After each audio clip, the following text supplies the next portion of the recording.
بہت سے آپریشنوں کے بعد بھی ڈاکٹروں کا خیال تھا کہ مجھے بستر پر سیدھے لیٹے رہنا چاہیے۔ پھر کوئی 6 ماہ یا سال نہیں، اگلے 2 سال کا عرصہ ہسپتال میں بستر پر لیٹے لیٹے ہی گزرا۔ اس عرصے میں میں بس ایک کمرے میں قید تھی۔ ہاں، میں کھڑکی سے باہر دیکھ سکتی تھی اور چڑیوں کی چہچہاہٹ سن سکتی تھی۔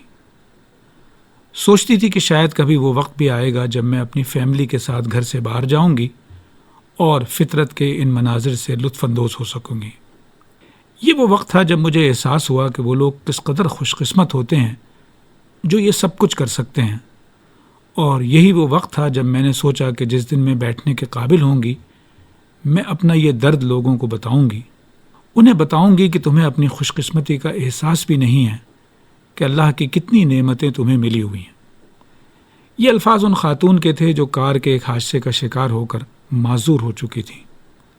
حادثے کی تفصیل بتاتے ہوئے انہوں نے بیان کیا کہ اس حادثے میں نہ صرف ان کی کلائی، کندھے اور پسلیاں ٹوٹ گئی تھیں، بلکہ ان کا نچلا دھڑ کام کرنے کے قابل نہ رہا۔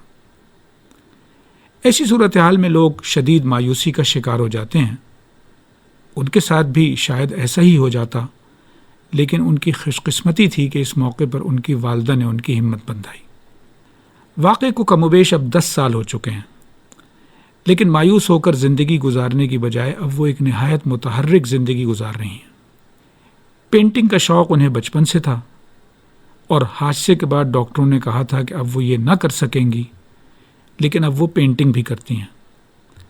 بہت سے پبلک فورمز پر آنے کے علاوہ ٹیلی ویژن پر پروگرام کرتی ہیں، اور مایوسی دور کرنے اور لوگوں کو حوصلہ دلانے کے لیے بڑے بڑے اجتماعات سے خطاب بھی کرتی ہیں۔ ٹیلی ویژن اور سوشل میڈیا نے ان کا تعارف دور دور تک کرا دیا ہے۔ اس میں کوئی شک نہیں کہ ان کا جذبہ، تحرک اور مؤثر انداز دیکھ کر بہت سے لوگ حوصلہ محسوس کرتے ہیں۔ اپنے اندر آنے والی تبدیلی اور غیر معمولی کامیابی کے حوالے سے وہ کہتی ہیں، اس میں کوئی شک نہیں کہ ہماری بہت سی پریشانیوں کا سبب ہمارے انجانے خوف ہیں۔ خوف ہوتا ہے کہ کوئی قریبی عزیز یا دوست چھوٹ جائے گا، یہ خدشہ ہوتا ہے کہ صحت خراب ہو جائے گی، کبھی خیال آتا ہے کہ دولت چھن جائے گی یا ہمارا کیریئر خراب نہ ہو جائے، اسی طرح شہرت کی خواہش ہوتی ہے۔ یہ سارے چکر ہمیں ہر وقت خوف زدہ اور پریشان رکھتے ہیں۔ کہتی ہیں، میں نے فیصلہ کیا کہ میں اپنے اندر کے ہر خوف سے لڑوں گی۔ چنانچہ میں نے ایک ایک کر کے وہ تمام چیزیں لکھیں جن کے چھن جانے کا خوف مجھے پریشان کرتا رہتا تھا۔ میں نے فیصلہ کیا کہ میں ان میں سے ہر خوف سے چھٹکارا حاصل کروں گی۔ خوف کے بہت سے عنوانات میں سے میرا ایک خوف یہ تھا کہ حادثے کے نتیجے میں اب میں کبھی ماں نہ بن سکوں گی۔ بلا شبہ اسے تسلیم کرنا میرے لیے بہت مشکل مرحلہ تھا، لیکن پھر میں نے سوچا کہ دنیا میں کتنے ہی بچے ایسے ہیں جنہیں کوئی قبول کرنے کے لیے تیار نہیں ہوتا۔ ایسے میں رونے دھونے کی کیا ضرورت ہے؟ جاؤ اور ایسے کسی بچے کو اپنی سرپرستی میں لے لو۔ اور پھر میں نے یہی کیا۔ اس طرح میرے انجانے خوف ختم ہوتے چلے گئے اور میں ایک نئی زندگی کا آغاز کرنے میں کامیاب ہو گئی۔ اپنے تجربات کی بنا پر نصیحت کرتے ہوئے بولیں، زندگی کو بھرپور طور پر گزاریں، اپنے آپ کو قبول کریں جیسے بھی آپ ہیں۔ اسی صورت میں آپ دوسروں کے لیے بھی شفیق ہو سکتے ہیں کہ آپ اپنے آپ سے محبت کریں اور اس محبت کو پھیلائیں۔ زندگی مشکل ہوگی، بہت سے دھچکے لگیں گے اور بہت سی مشکلات اور آزمائشیں آئیں گی، لیکن جب آپ خود کو اس طرح تسلیم کر لیتے ہیں جیسے کہ آپ ہیں، تو دنیا بھی آپ کو تسلیم کرتی ہے، اور یوں آزمائشیں اور مشکلات آپ کو مزید مضبوط اور طاقتور بناتے ہیں۔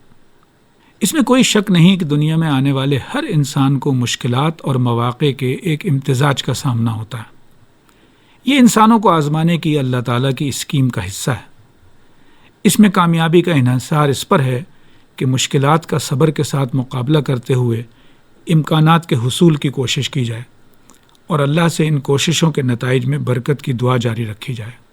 قرآن مجید میں اللہ تعالیٰ کا فرمان ہے، کوئی مصیبت ایسی نہیں ہے جو زمین میں یا تمہارے اپنے نفس پر نازل ہوتی ہو اور ہم نے اس کو پیدا کرنے سے پہلے ایک کتاب میں لکھ نہ رکھا ہو۔